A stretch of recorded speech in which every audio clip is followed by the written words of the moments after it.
आज हम पढ़ेंगे प्राचीन भारतीय इतिहास के अध्ययन के स्रोत में, जो कि दो तरह के हैं। पहला है पुरातात्विक और दूसरा है साहित्यिक।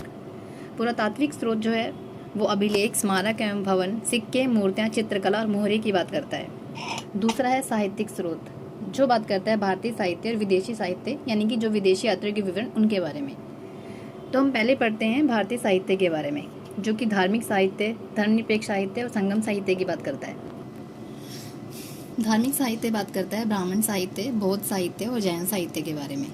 बौद्ध साहित्य कुछ 8 मुख्य तथ्यों की बात करता है, जिसमें पहला है सूत पीटक, दूसरा विनय पीटक, तीसरा अभिधम पीटक, चौथा मिलिंद पन्हो और पांचवा बुद्ध चरित और दिव्य वदान आदि। जैन साहित्य बात करता है परिशिष्ट पर्वन, भद्रबाहु चरित्र, भगवती सूत्र और कल्पसूत्र आदि के बारे में। फिर साहित्य स्रोत के बारे में हम दूसरा जो मुख्य है वो पढ़ेंगे धर्मनिरपेक्ष, जो कि बात करता है धर्मनिरपेक्ष साहित्य के बारे में, जिसमें पहला मुख्य है कौटिल्य का अर्थशास्त्र, कलहन की राज तरंगिणी, पाणिनि का अष्टाध्यायी, विशाखा दत्त का मुद्रा राक्षस, कालिदास का काव्य ज्ञान, शाकुंतलम, मालविकाग्नि मित्रम, रघुवंश, मेघदूत, बाण भट्ट का हर्षचरित और कादम्बरी आदि। सॉरी गाइस, थोड़ा सा मेरे वोकैबुलरी में प्रॉब्लम हो रहा है, बट आप समझ रहे होंगे। तीसरा बात करते हैं संगम साहित्य के बारे में, जो कि तिरुकुरल, शिल्पाधिकारम, मणिमेखल्य, जीवक चिंतामणि आदि। तो ये सब बात करते हैं साहित्यिक स्रोत के बारे में। अब कुछ मुख्य पढ़ते हैं विदेशी साहित्य के बारे में, जो कि विदेशी यात्री के विवरण, यानी कि जो विदेशी यात्री यहाँ आए थे भारत प्राचीन इतिहास में। पहले थे यूनान एवं रोम के लेखक, जो थे मैक्सनीज, टोलेमी, हेरोडोटस, निराकस, अरिस्टोबुलस आदि। चीनी लेखक थे फाहियान, हैनसांग, इत्सिंग आदि। आप इनके बारे में तो बखूबी जानते होंगे, ये तो काफ़ी महत्वपूर्ण है। और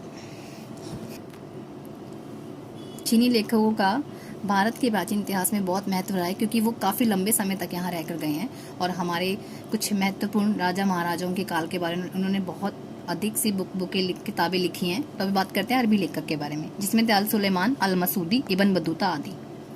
चलिए अब हम बात करते हैं कुछ ब्राह्मण साहित्य के बारे में। पहला है वेद, जिसमें 4 तरह के वेद की बात की गई है। पहला है ऋग्वेद, दूसरा यजुर्वेद, तीसरा सामवेद, चौथा है अथर्ववेद। दूसरा बात करता है ब्राह्मण ग्रंथ, जिसमें ऐत्रेय, कौशिकतकी, गोपथ आदि। तीसरा बात करता है आरण्यक, तैत्तिरीय, मैत्रायणी, ऐत्रेय आदि। चौथा बात करता है उपनिषद की, जिसमें छांदोग्य, कर्ण, सोरिकट, बृहदारण्यक आदि। वेदांग बात करता है शिक्षा, कल्प, व्याकरण, निरुक्त, छंद, ज्योतिष। उपवेद बात करता है आयुर्वेद, धनुर्वेद, गंधर्ववेद, शिल्पवेद आदि।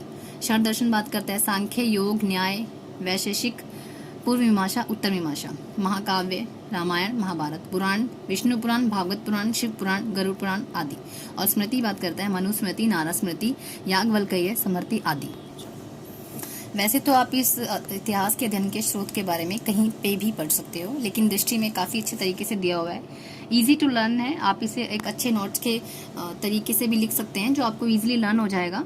नहीं तो आप दृष्टि की बुक ले लीजिए, उससे पढ़ सकते हैं। काफ़ी आसान है ये। अगर आपको इसे पढ़ने में मुश्किल हो रही है तो ये आसानी से छोटे छोटे पॉइंट्स में लिखा हुआ है चैप्टर के अकॉर्डिंग, और एक इजी चार्ट बनाया हुआ है, जो कि आपको आसानी होगी इसे याद करने में। और एग्ज़ाम के टाइम पे आप इसे एक नोट्स की तरह ले सकते हैं और इसे इजीली लर्न कर सकते हैं। अच्छा गाइस, थैंक यू। अगर आपको समझ आया तो thank you so much. Subscribe my channel, and कुछ भी आपको इतिहास के रिगार्डिंग कुछ भी आपको पूछना है तो please comment me. Thank you so much and subscribe.